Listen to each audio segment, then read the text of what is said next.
Ministeerri dhimma alaa Ameerikaa Dhimbiibbaa Bliinkanii fi jilli isaanii tibbana Itoophiyaa daawwatanii turan. Daawwannaa isaaniitiin ministeera muummee Itoophiyaa Abiy Ahmed fi qondaaltota Itoophiyaa wajjin mari'atanii turan. Mariin qondaalli kunii fi jilli isaanii ministeera muummee Abiy Ahmed waliin godhan dhimma hariiroo biyyoota lameenii fi nageenya naannoo irratti akka xiyyeeffatu qondaalonni Itoophiyaa fi qondaaloti Ameerikaa himanii jiran. Aangoonni lamaan waliigalteen dhukaasa dhaabuu waraana kaaba Itoophiyaa booda irra gaame sadarkaa gaarii irratti akka argamu waliin dubbatanii jiru. Kunis deeggarsa namoomaa argachuun fooyya'u tajaajiloonni bu'uuraa naannicha keessatti deebi'uu irratti waliin dubbatanii jiru.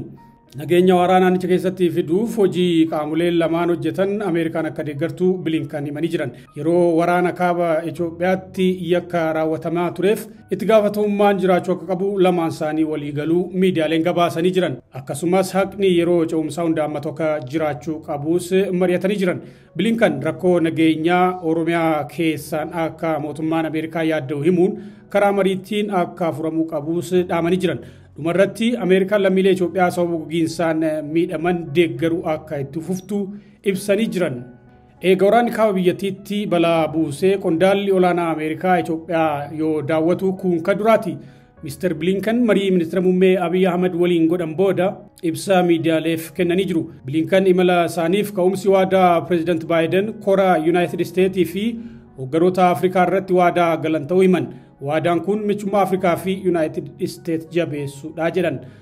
One way we're doing that is making good on the commitment that we've made to help partners in Africa deal with the huge challenge of food insecurity.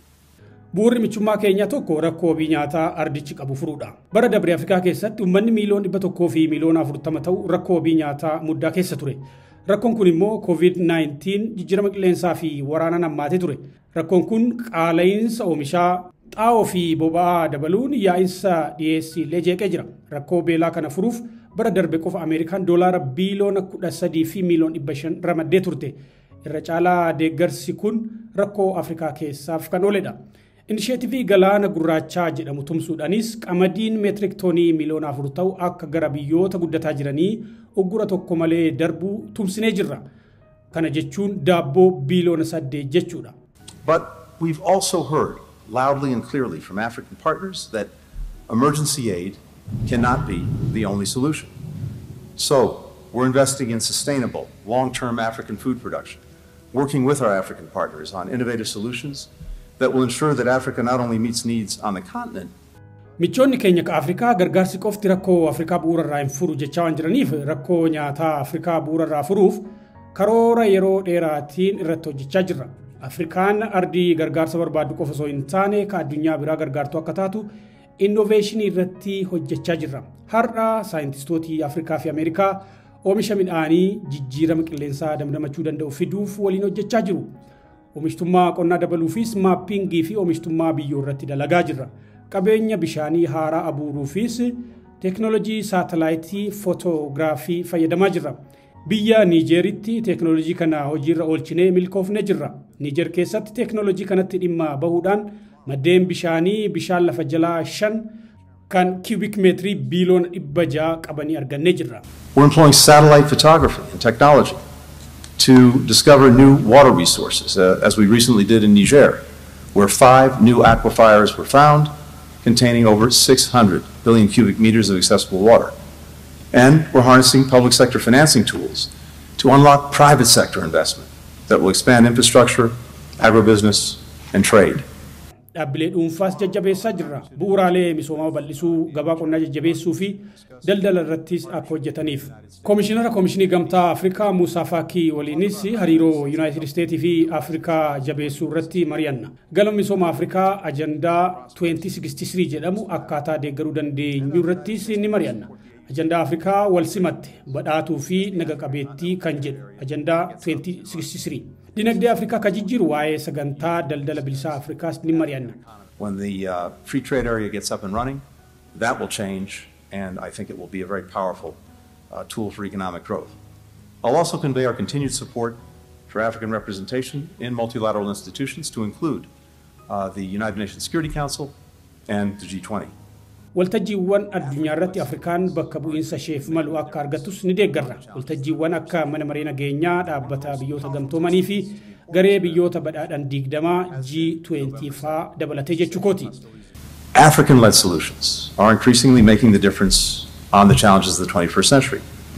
One of the most powerful testaments to the importance of African leadership has been the November 2nd cessation of hostilities agreement and the conflict and suffering in northern Ethiopia. Jarraa 21ffaa kanatti rakkoowwan Afrikaatiif furmaanni Afrikaa jedhamu bu'aa buusaa jira. Kanaaf agarsiistuun tokko waraana kaaba Itoophiyaa ture dhaabuuf waliigaltee dhukaasa dhaabuu sadaasa lama bara 2022 godhameedha. Waraanni kaaba Itoophiyaa ture waraana badii ture. Namni 100,000 lakkaa'amu dhumee jira. Dhiibbaan koorniyaa dubartoota irra ga'e bal'aa ture. Miiliyoononni qe'eerraa buqqaafamanii jiru. Hedduun nyaata, dawoo fi qoricha dhabanii rakkatanii turan. Hospitaalonni, manneen barnootaa fi dhaabbileen daldalaa haleelamanii manca'anii jiru. Tarkaanfiin dhukaasa dhaabuu raawwatame lubbuu baraaruu fi jireenya lammiilee jijjiiruuf boqonnaa haaraa kan baneedha. The cessation of hostilities agreement is a major achievement and step forward, saving lives, changing lives. The guns are silent. As the fighting has stopped, human rights violations have declined. Humanitarian assistance is flowing and finally reaching nearly all communities in need. Sagaleen qawwee callisiifamee jira. Wal waraansi akka dhaabbateen dhiibbaa mirga namoomaas ni dhaabbate. Gargaarsi namoomaas yaa'aa jira. Tajaajilli garaagaraa naannichatti bakkatti deebi'aa jira. Gareen TPLF hiikkachaa jira. Waraanni Eritiriyaa fi humnoonni humna federaalaa hin ta'in gadhiisanii bahaa jiru. Kutannoon qaamolee jaarsummaa kana keessatti hirmaatanii kanneen akka Gamtaa Afrikaa, Keeniyaa, Afrikaa Kibbaa, deeggarsa Ameerikaatiin dabalamee waliigalteen nagaa buusuu akka of kalu godhee jira. Hordoffiin Gamtaa Afrikaa waliigalteen kun akka guutummaan hojiitti kamuuf shoora olaanaa taphachaa jira.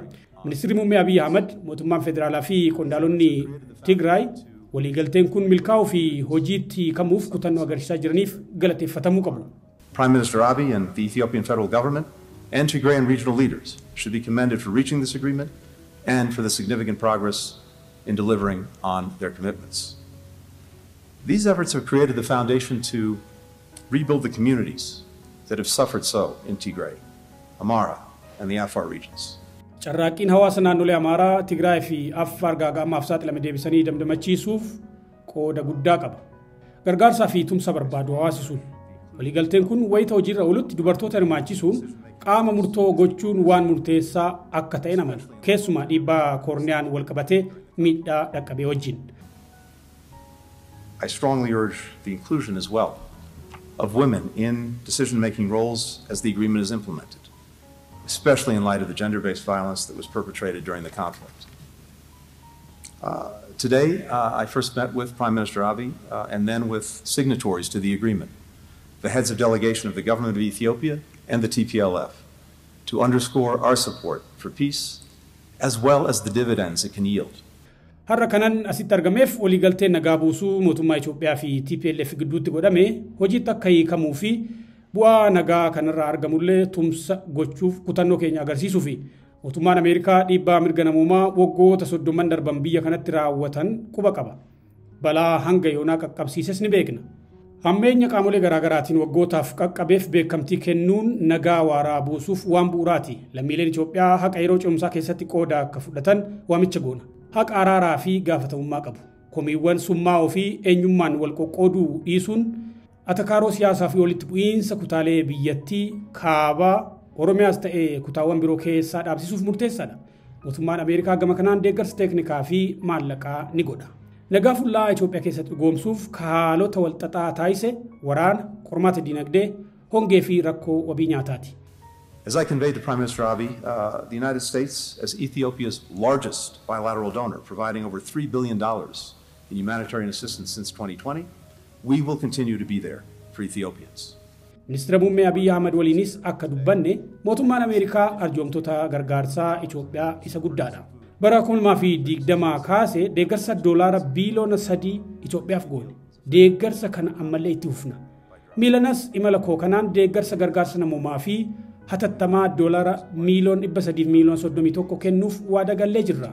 Deeggarsi kun warra waraanaa fi sababa hongeen miidhame dhaqqabuuf gargaara. Dinagdee Itoophiyaa deeggarus itti fufna.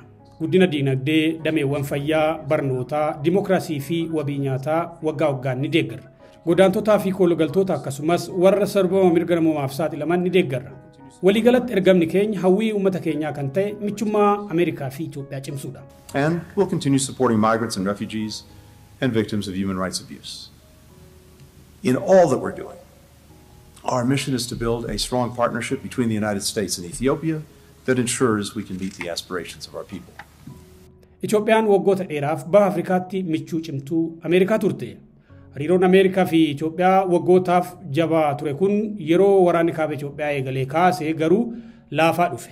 Sababa sarbama mirga namoomaa waraana kaabaa hordofee dhalateen mootummaan Ameerikaa karaa dhaabbilee Ameerikaa fi michuuwwan Ameerikaa jechuunis biyyoota lixaa Itoophiyaa irratti dhiibbaawwan dippiloomaasii fi qoqqobbiiwwan dinagdee garaagaraa godhaa turee jira.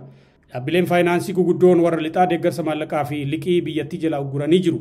Itoophiyaan carraa gabaa qaraxarraa bilisaa agwaa kan mootummaan Ameerikaa biyyoota Afrikaaf mijeesse keessaa qabtee jirti. Waliigaltee dhukaasa dhaabuu mootummaa federaalaa Itoophiyaa fi garee TPLF booda garuu hariiroon Itoophiyaa fi Ameerikaa toora michummaatti deebi'aa jiraachuu xiinxaltooti siyaasaa akeekaa jiru. Imalli ministeera dhimma alaa Ameerikaa Dhimbiibbaa Bliinkan miilanaa kanaaf agarsiistuu jabaa akka ta'etti eeruun ni danda'ama. Imalli qondaala olaanaa Ameerikaa kanaa michummaa Ameerikaa fi Itoophiyaa toora gaariitti deebisuu qofa osoo hin taane dorgommii siyaasaa Ameerikaan biyyoota akka Chaayinaa fi Raashiyaa waliin qabdullee akka ta'e ni himama. Dhimbiibbaa Bliinkan sagantaa imala isaanii Itoophiyaa booda biyya Afrikaa lixaa Niijer deeman.